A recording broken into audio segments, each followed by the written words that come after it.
Hi there, how are you? I'm Lindy, and Lovey is not with me, but she's in my heart, so I'm not gonna take her from my name, Lindy and Lovey. Um, this is my 7th week as a nomad in a city, trying to be stealth. And if you followed my videos, I've tried to keep everybody informed on, how to do things and prices, etc., etc., etc. Whatever. What a van dweller does on YouTube. But I wanted to talk about safety. Um, I've had my second large confrontation with the street people, the homeless. I don't look for it. They start everything. They start everything. My first confrontation was I was parked in a huge parking lot. No other car there. And a guy pulls up, and I know he's homeless and he lives in his car, but he's on the streets, asking for money and stuff. And he comes in, and you know how parking lots are. The road is, you've got different little roads or little mini streets. And I'm parked in front of a concrete with flowers. You've seen it in my videos. And he parks immediately behind me within inches of my bumper and blocks the way. I can't go forward, I can't go sideways, I can't go backwards. So I'm waiting and I'm waiting. I wait for about 15 minutes. He sits there. So finally I get out of my van and I walk up to his window and I said, "Is there a reason why you're sitting here?" He goes, "What do you mean?" I said, "Well, you're parked right behind me." "Oh, what are you trying to do? Are you trying to block me in? What there are no other cars here. It's just you and me. Why would you park behind me?" "Well, are you saying you want me to move?" I said, "Yeah, I'd like you to move. I'd like to get out." "Well, you don't have it." It just went on. I was nasty and I was a bee and blah. I said, "Let me explain something to you. Do you have insurance?" "Well, I don't know if he did or not. He wouldn't answer. I said, "I have really good insurance. I'm an old person. I've never had a wreck. I've never had a ticket. So let me tell you what's going to happen. I'm going to get in my van. I'm going to give you 3 minutes. If you don't move, I'm going to step on the gas backwards and I'm going to push you right into that building. Your car, everything. So I suggest you please move." And he did right away because I started up the van. I was gonna hit this guy. I didn't care. But I was determined I was gonna get out of there. And so that was my first confrontation. And they're bullies. They're just bullies. These street people are bullies. They're lawless. There are no laws for these street people. They do whatever they want. They follow their own lead. It's amazing. So I had another gentleman. Well, I've had several people approach me, and some I know a lot of the homeless here. I've been feeding the homeless. I worked at KFC, and every night I got food out and I gave to homeless. I've been feeding the homeless for years here where I live. And so I know the regular homeless people who have been here for years and years.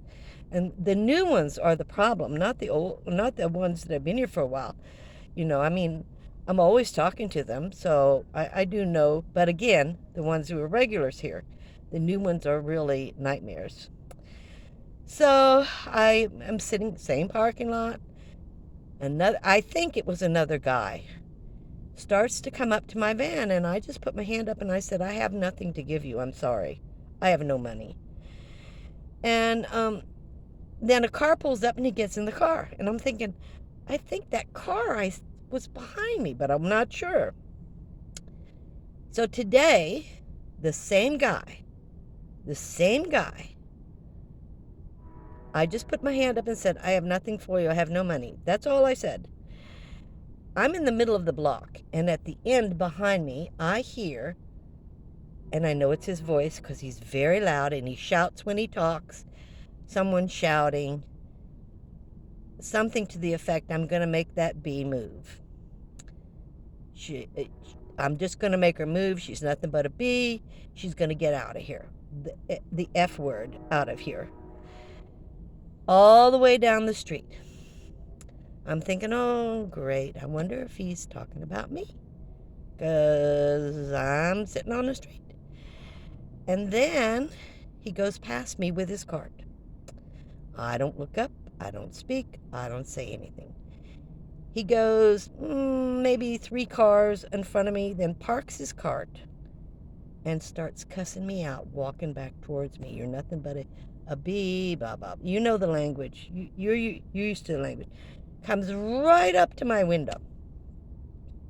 I'm trying to ignore him. I'm looking at my phone. I should have filmed him. I should have filmed him. You have no idea. Well, I'm sure you've seen it on TV, but it's there. It's called intimidation, okay? And I don't like to be intimidated. I don't know about you. If you're nice to me, that's okay. But if you try to intimidate me, you get my back up, and I get mad. I get mad because I don't like intimidation of any kind. Right in my face, on my window, and starts cussing me out, saying all these nasty things, telling me to get out, get the F out, all this terrible stuff. I said, what is your problem?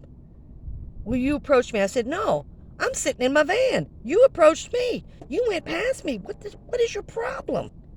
Well, I was just going to ask you for some help, and you put your hand up and you cussed me out. I said, no, that's not me. I didn't do that. I never do that. That's not how I talk. I didn't do that to you, but if you thought I did, I'm sorry. The minute I said I was sorry, he calmed down. Then he started being nicer, and he goes, oh, the drug people down here, they're doing drugs. You're not safe here. You need to move your van. I'm like, really, really? What I mean? I just let him go. Well, about 10 minutes into his confrontation, he's still standing at my door talking to me. And I'm not leaving because I have a right to be here, and I'm going to stay. That's all there is to it. Now, after he leaves, I would leave. But as long as he's here, I'm going to be here. He doesn't own this street. I worked 50 some odd years to pay my taxes, and I can be on this street. 3 cop cars drive up. And, of course, they search him. He has to put his hands on his head and prove he doesn't have a weapon. And he calmed down. He was nicer talking to them than he ever was to me. And, they were here maybe 20 minutes, and then they took off. And he went over to his cart, and he started talking to me, and I pretended like I was on my phone. I don't want to deal with it anymore, I will. I will deal with it. I don't want to, but I will, you know. And he took off. My main part of this story is you're not safe anywhere. I do everything I can to be safe. I'm non-confrontational. I pretend they're not talking to me. It doesn't matter. It doesn't matter. If they're in the mood to come after you, they're coming after you. If you're on their street, by God, you better move. It's amazing what I have seen living on the streets in my town. I knew it was here. I've always known it was here. This particular area is the only place I've found I have shade. I have a breeze every day, 24 hours a day. And it's a field, and I get to watch rabbits, bunny rabbits, and squirrels playing out in this field. And I enjoy it. And I come here just about every day. Try not to, but I do, because it's the only place I've found I can get a breeze and stay cooler. So when it's super hot, I come here. I do know there's lots of drugs here. I decided one night I was going to stay here.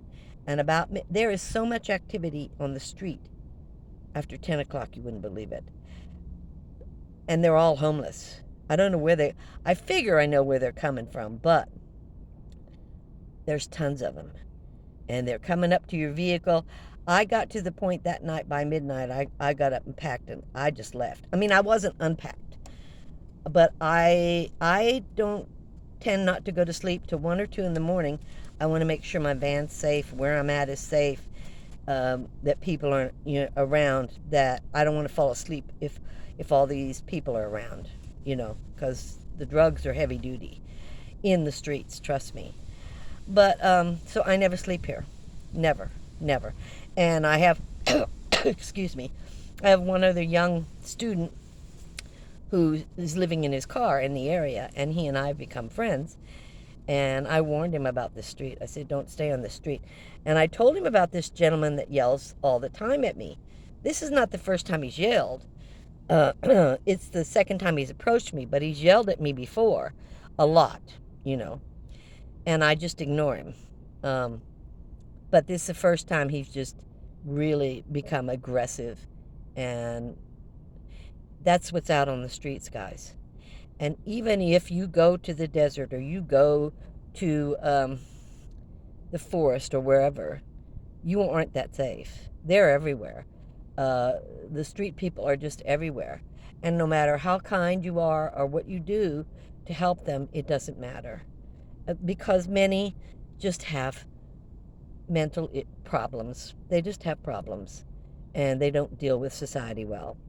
So, just a warning to everybody, it's not safe out here. And you really, really need to be careful. And like I said, I don't go to bed till like 2. I know, I've got to know that I am safe here. I've got to know it. And I do every night. And if it's anything, I hear anything at all, or I just move. I just move. And that's the best way to do it. You have a good evening. Thank you for watching. And I'll see you next time.